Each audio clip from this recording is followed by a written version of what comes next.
Hey everybody, it's Zach, aka Zach's Reviews. We are back again with another video, and guys, we have a lot to talk about episode 3 of Hawkeye called Echoes. You know, I had a big conversation, a big theorizing conversation with my sister after this episode. This episode was like so good. Every episode of Hawkeye gets better and better, and we're only on the 3rd episode. We have 3 more episodes left. We have so many things that can happen, so many theories going on in my head. From what I talked about from, the last 2 episodes and stuff. And what I came to realize is that these episodes are really foreshadowing a lot of things. Like the first episode called Never Meet Your Heroes really foreshadows the fact of, Kate Bishop, has a hero, which is, Clint Barton's Hawkeye. And, when she finally meets him, he's not that same person. He's not that person that, she really looks up to in a sense that, what she's seeing is what she's still seeing, but it's like not the same person, somebody that won't when she's, fangirling out about, stuff about him, he just, throws it off to the side. So it's not the hero that she expected to meet, like Never Meet Your Heroes. So I was like, that's such a good foreshadowing for the first episode.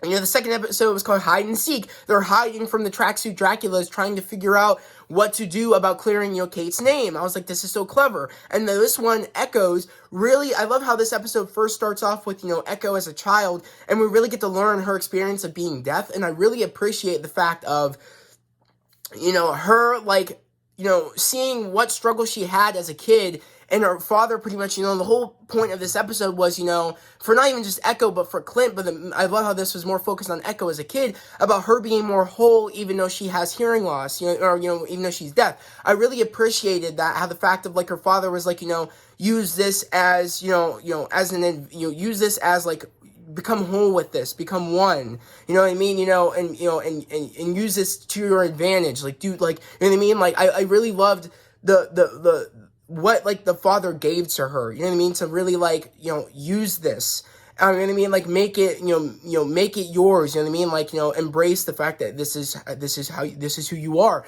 and I just really enjoyed seeing how she learned how to do what her counterpart, in the comics is able to do. Able to, literally know what somebody's about to do just by the way they're doing, by the way they're moving, and the movements that they make and everything, the vibrations.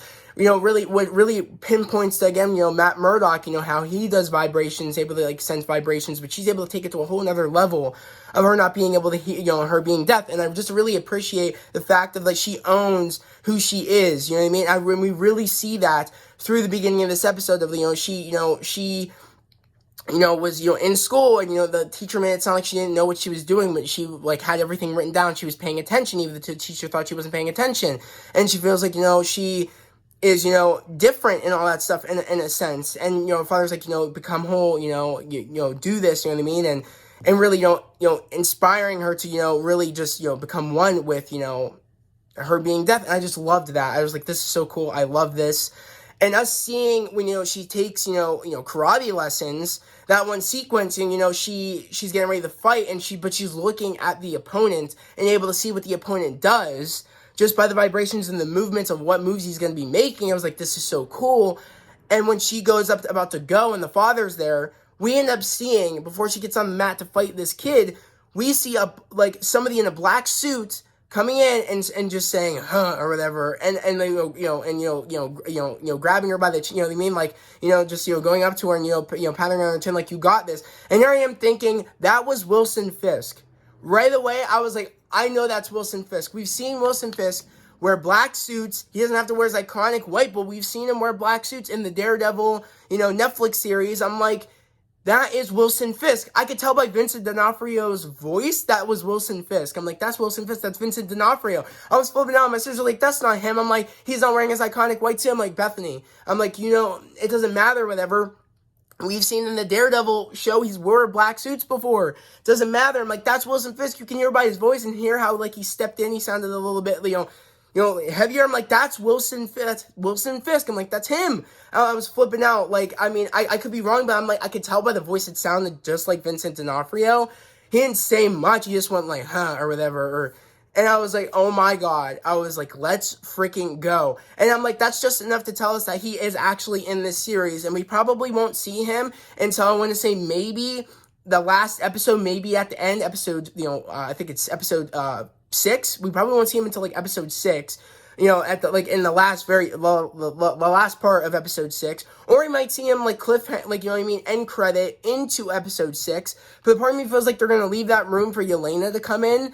I'm thinking maybe that's possible, where she will be in the end credit of episode 5 going into 6, and there would be a big fight sequence between her, Echo, and Kate Bishop. I think maybe that could go down, or maybe it could be between her and Echo, and then, it could be like Echo and Kate fighting one another, and then it could be, Yelena fighting, Clint on the other side of things. I feel like maybe that's what could happen in the finale. Maybe that's what could go down. But, there's so many things what could be going on with that, which I'll talk about, my theorizing. I'll probably talk about it in my next part. I'll probably do like a theorizing video about what could possibly happen.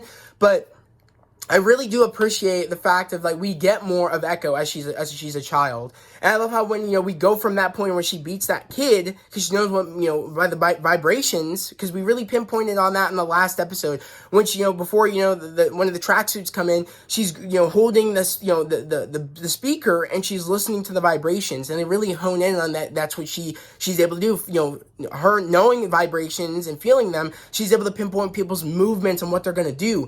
So she's kind of different than Taskmaster, because I would say she has a better power than Taskmaster, because Taskmaster needs a device to, know what moves people are going to be making, like an algorithm, same as how Tony uses the same algorithm against Cap in Civil War to know what pinpoint and movements he was going to be making. So it's like when that device goes off, you can't do that anymore, but she can do that just through the fact that she knows vibrations. She can feel vibrations. I'm like, this is so sick. So I love how when she beats the kid, we go into present day where she's beating the crap. Like, she's more advanced now. She's in her prime now. She's not a kid anymore. She's learned how to hone her abilities of her being deaf, and she was kicking ass. She was wrecking shop when she was fighting the dude in the MMA ring or whatever. She was doing kickboxing, MMA. She was beating the crap out of that one dude. It was like, okay, I could see you standing up and standing toe to toe with Daredevil. We're getting to that ground level stuff where, like, I love how people always challenge, stuff, how people challenge, Matt Murdock with, like, either Poindexter challenged Matt Murdock, and, with his, accuracy, she's going to challenge Matt Murdock with her vibrations, her being able to feel the vibrations, and we're setting that up. We're setting how cool her character is for her Echo series, and I'm excited. I'm excited to learn more about this character.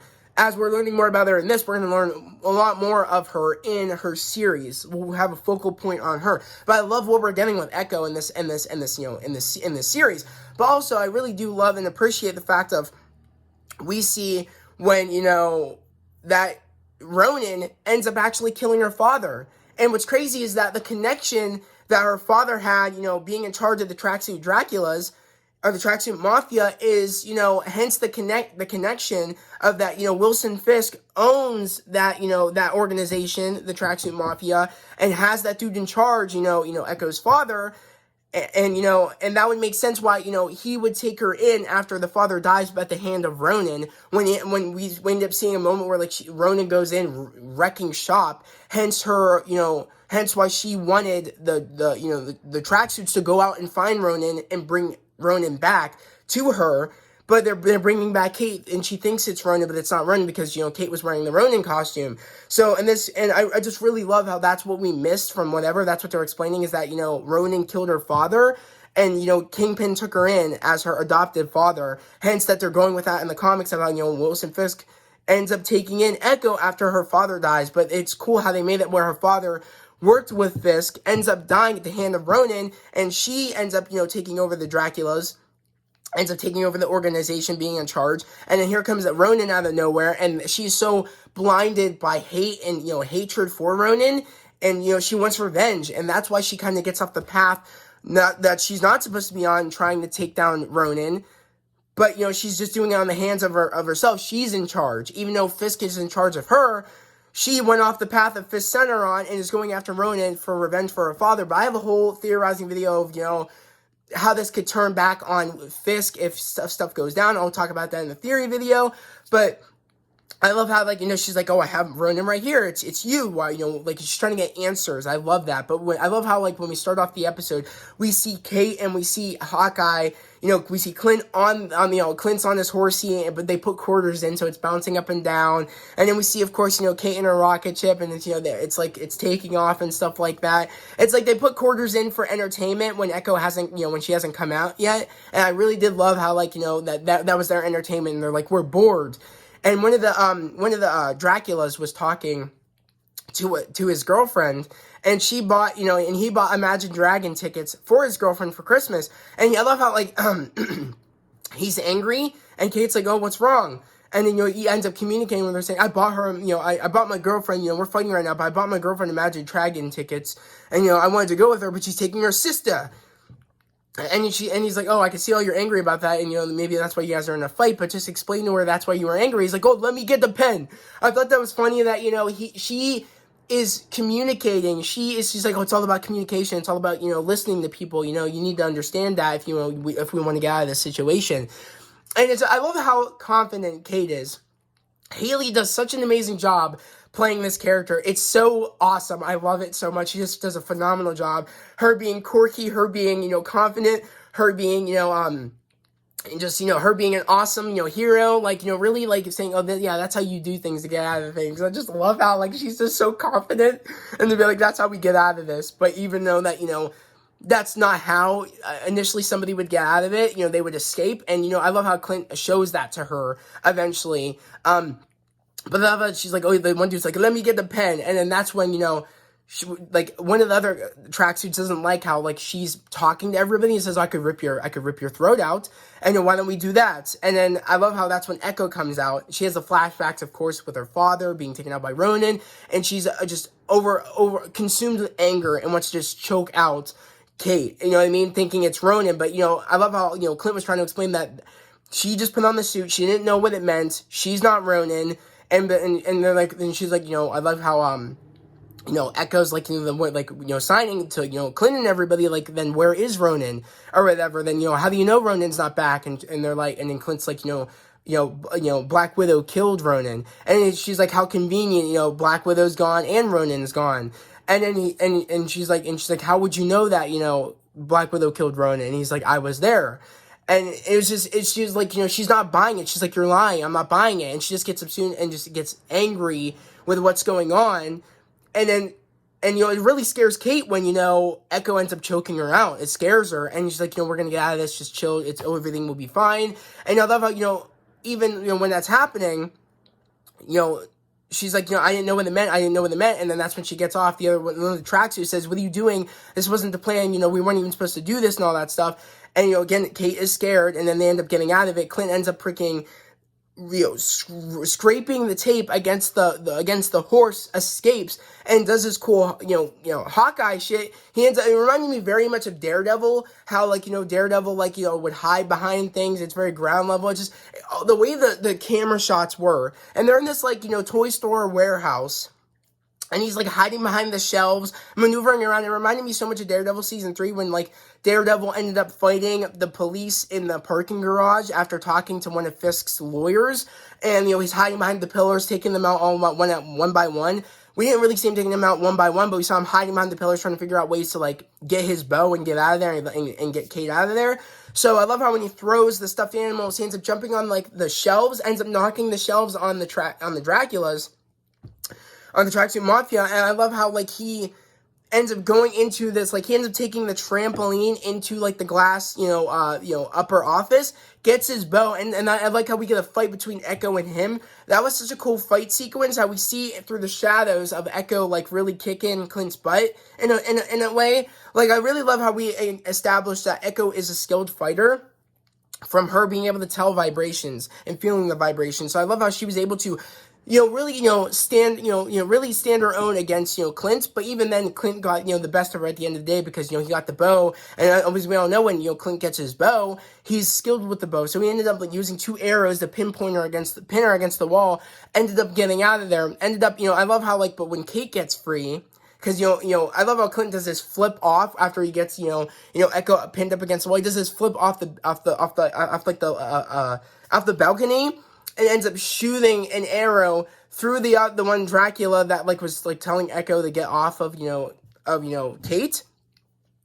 And I love how like it went through like his ear and then got through like Kate's tape around her wrist, and then she ends up fighting everybody. Does this cool like she like slides, grab the railing, and does this like sweep of the leg thing. I love the fighting sequences they have for this show. It's so freaking awesome. And they end up doing a whole big car chase sequence where they're doing all like he only has trick arrows left, and he's like, oh, trick arrows. Like that's how Kate's reacting to trick arrows, because as we all know from the last episode, Kate acknowledged, Clint's like, oh, there is no trick arrows. That's all made up stuff. But yeah, he has trick arrows. He has no normal arrows left. So it's like, it felt very Home Alone when they're driving through the streets, driving through all like the people selling Christmas trees, and they're running over like, a blow up Santa Claus. I thought that was very funny. It was very Home Alone when she's using all the arrows. One's like a jelly arrow, one's an acid arrow, one's like a suction cup arrow. I was amused by all the arrows that were showing up. I was just laughing and dying. And it was just very cool. And the one, I love the explosive arrow. She's like, oh, there was more arrows dangerous than that one. I was like, that's so funny. And I love how we get to the point where we're on the bridge and there is a traffic jam. So they have to get out of the car. And they're like, oh, Echo's about to run. Like, she's like, oh, they want to like ram into us or whatever. Like something's going to happen.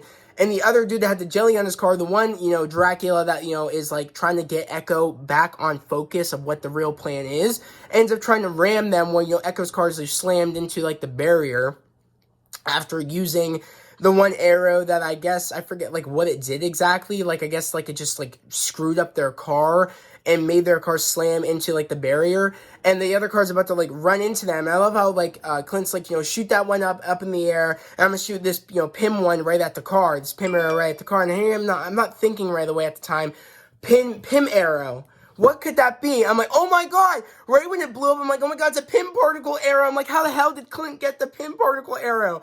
But I kept thinking to myself, okay, he did have time with Scott. In Endgame, they spent all that time trying to figure out the plan to go back in time to get all the stones. I'm like, okay, he probably made some arrows of his own by then. That explains how he would make a pin particle arrow. I'm like, that's insane. And remember, he was the one that was, was with, on the side with Clint in Civil War, and he was on the arrow when Clint shot the arrow at Iron Man. So I was like, it makes sense that they had the connection where maybe Scott would, it would be, he would be an honor to make, a pin particle arrow for Clint. I was like, that's so clever. That's just enough to explain. That makes sense. I was like, that's so cool. So when that big arrow comes down and goes on the back of the freaking, like, the back of like this, on the back of like the Humvee, I was like, that's so cool. That's how they stopped them. That's so sick. And to get away from them, they used the suction cup arrow, and they escaped away. They used one of the, I guess it was like a grappling arrow. So then we get that shot where they're jumping off the bridge and they're shooting, and then they swing underneath, and then that's how they get on the trolley, and then they use the suction cup arrow to stick onto the trolley. I was like, that's cool. And she's like, that's what the suction cup arrow is for? I just love the dynamic between somebody that Kate established is like the Grinch, doesn't put their heart on their sleeve, and somebody that does, cares about people that are keeping her hostage, you know what I mean? That's trying to help people out that are keeping her hostage by giving one of the tracksuits advice, is trying, and is very confident, is trying, and is, and wants to do branding by having her purple costume and everything. Like, it's all about branding, she said in the last episode. And hence why people, think you're like of you as a Katniss Everdeen from the last episode. I just love that, she is the pinnacle of being a hero and wanting to be a hero and how a hero should be acting. That, and he's just like the Grinch and doesn't put his heart on the sleeve. But we see, through this episode also of being deaf and of having hearing loss.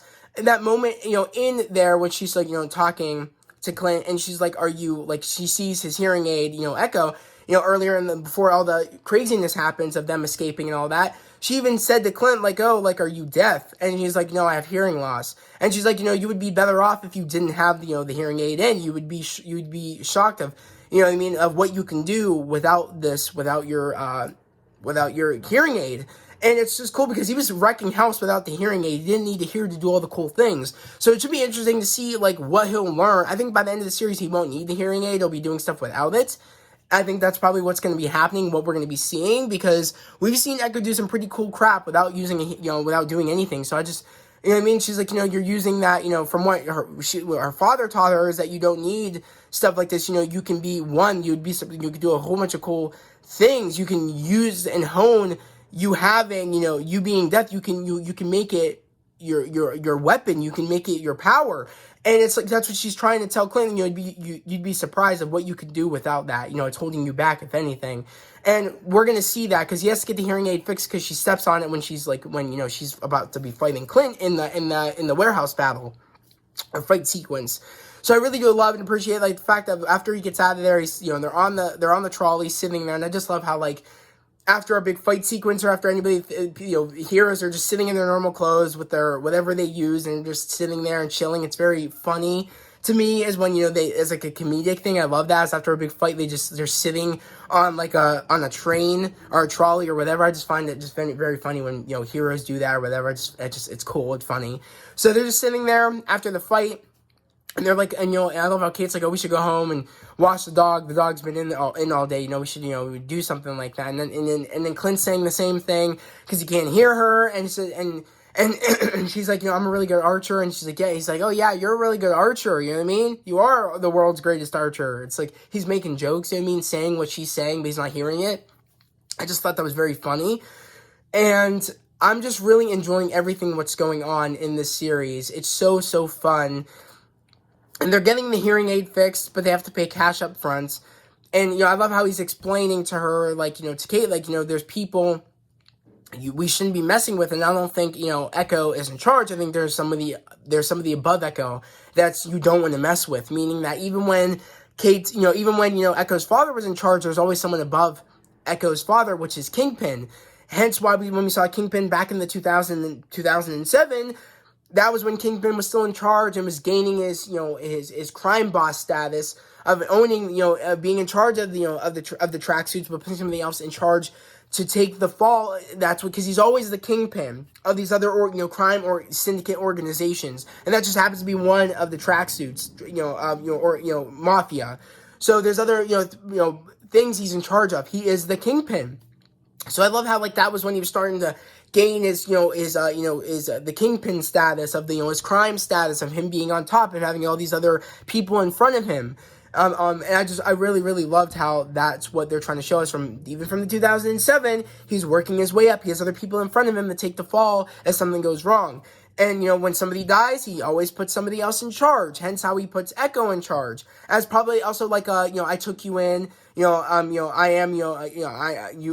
adopted you, I took you in, and I'll make you, in charge because, your father was in charge, and I owe him that because he died and stuff like that. And he's always the person that always does stuff like that, puts people in there to take the fall, even though that's not what he's saying. So it's I really do love how she is in charge, and they even say that when the one dude that's trying to keep Echo on the narrow, trying to keep her on the on the straight and narrow path of fixing things and staying on the path that we were set on by doing. You're off the path, going after Ronin. We're not supposed to be doing that. You know what I mean? Uncle's gonna be very angry, and she's like, "Who's in charge?" And he's like, "You're in charge." And she's like, "Yeah, I am in charge." You know what I mean? When Echo says, "Who's in charge of the dude?" and he's like, "You're in charge," and she's like, "Yeah, I am in charge. We're gonna be doing this." And it's just very interesting that she's not supposed to be doing that, but she doesn't care because that's the dude that killed her father. She wants to find out who the dude is. So I love it. She's do some background check on, Clint Barton. I want to figure out something. Meaning, I feel like she is knowing that he might be Ronin, and knowing that, Kate was telling the truth that she isn't Ronin. And she's like, you did an awful lot to get her away from this problem. You know what I mean? If for a person that's not Ronin, why would you care about being here? Barton, why would you care about being involved with this person, with the suit, or anything? Why are you both involved with the suit so much? There's something weird about this. And hence why she's telling one of the tracksuits to do the background check on Barton, because she kind of thinks that maybe he could be Ronin and not Kate Bishop. So I thought that was cool that, she's gonna find out through that probably that he is Ronin. And while that's going on, we see her, Kate and Clint going back to her mom's place to find out some more information on, Jack, Duquesne. We're gonna find out some more information because she's like, he's very sus, and I feel like this is all connected in a way of how like this and everything, and let's try to figure it all out through, using, Bishop's security. Let's go sneak into my mom's penthouse and go through the security and try to find a connection to, to Echo and, the tracksuits to Jack Duquesne and my mom and how this is all connected. But she doesn't think her mom is connected to all the crime and everything, but she thinks it's very sus that everybody is connected. How Jack was at the auction for the Ronin sword and ends up killing Armand, and this costume, you know what I mean, like, and all the Avengers stuff scattered. He's like, after the compound went down, there's been, Avengers compound stuff everywhere, hence my suit, my sword, the watch to the compound or whatever. There's just a lot of things going on right now that's not a coincidence, and Jack is in it somehow, and I think, of course, Eleanor is in it somehow too, Eleanor. So I think she is in charge of all this somehow, and I feel like there's just so much going on that I'm like, I love that. It's like, who's working with one another? Who are everybody trying to do their own thing? What's happening here? I feel like, but they're trying to figure it out. So they're going to, back to Kate's mom's house to, penthouse to figure out what's going on by breaking into, Bishop, security. And she's trying to break in and stuff, but Clint's seeing all the swords on the wall, saying, of course, you might be right, putting this all together, that, Jack, was able to, like, parry, from getting his face, stabbing him in the face, and he has swords all over the place, and Armand died by, by getting stabbed by a sword. You might be right. This might all be connected. So we end up hearing somebody in the house while Kate's trying to break in, but she gets denied, booted out of the system, and we end up seeing, Clint walk into the other room. And then we end up seeing a blade, and it's the same Ronin blade, because I said to my sister, wouldn't it be cool if we see the Ronin sword on the table? And that will really, show to, I wonder if, Clint will take the sword away from him, or what will happen with that. So, next thing he goes in the other room, and then here is the Ronin sword, and, Jack has it. And he's like, he says, I forget what he says, stand still or whatever. And it's going to be interesting to see what's going to be happening in the next episode. I feel like we kind of already, in a way, know, because in clips, in TV spots, we've seen the moment where, Eleanor is talking to, Kate and Clint and Hawkeye, saying, she's helping me with I heard that, Kate's helping you with the Avengers level threat or something, and he's like, yeah, sure. Meaning that they're trying to play it off like they're not trying to sleuth and trying to, figure out what's going on, but yeah, that's exactly what they're doing. And I mean, she needs to have a cover on why she's working with Hawkeye, so of course he's gonna be she's gonna say, hey, I'm helping him with an Avengers level threat, this is okay that I'm doing this, he needs my help. Even though Eleanor is gonna find it very weird that he is letting Kate help him and stuff like that. And again, remember, as we all know, Eleanor says, you're going to get hurt if you keep going into all this stuff. You're going to get hurt. She keeps saying that to Kate. And I feel like she's involved in crime and all that stuff, but we'll get into more of that in the spoiler talk video. But, guys, that was just an insane episode, though. I am loving what's going on. It's all craziness. It's all awesomeness. And they're really selling up, Echo's character on where she's going to be going, on, her doing the background check on Clint, and, them trying to figure out the connections between, Jack killing Armand, and Armand being at the auction, and the big head honcho of the tracksuits that isn't Echo but is Kingpin, which Clint didn't mention it was Kingpin, but he's like, there's someone above, the tracksuits that you don't want to mess with, and it's always been there, meaning it is Kingpin. We saw Vincent D'Onofrio's Kingpin, a little Easter egg with him, I'm tapping, Echo on the chin, saying, you know what I mean, you got this, you know what I mean, it is Vincent D'Onofrio. I'm telling you right now, that's enough showing him, and that's enough hearing him, that I know it's him. And I'm wondering if we're going to get him. We won't see him until the finale, when, all this is done, where she'll go back to, Echo will go back to, Kingpin, and we'll finally see Vincent D'Onofrio's Kingpin in full form. So I'm excited to see what's going to be happening, guys. for the rest of the series. I'm super excited for the next episode, episode 4, and I'm just loving this series so much. Again, Haley does an amazing job. I love what she's doing. I love what the writers' room did with this show. I love what the directors and everybody did with the show.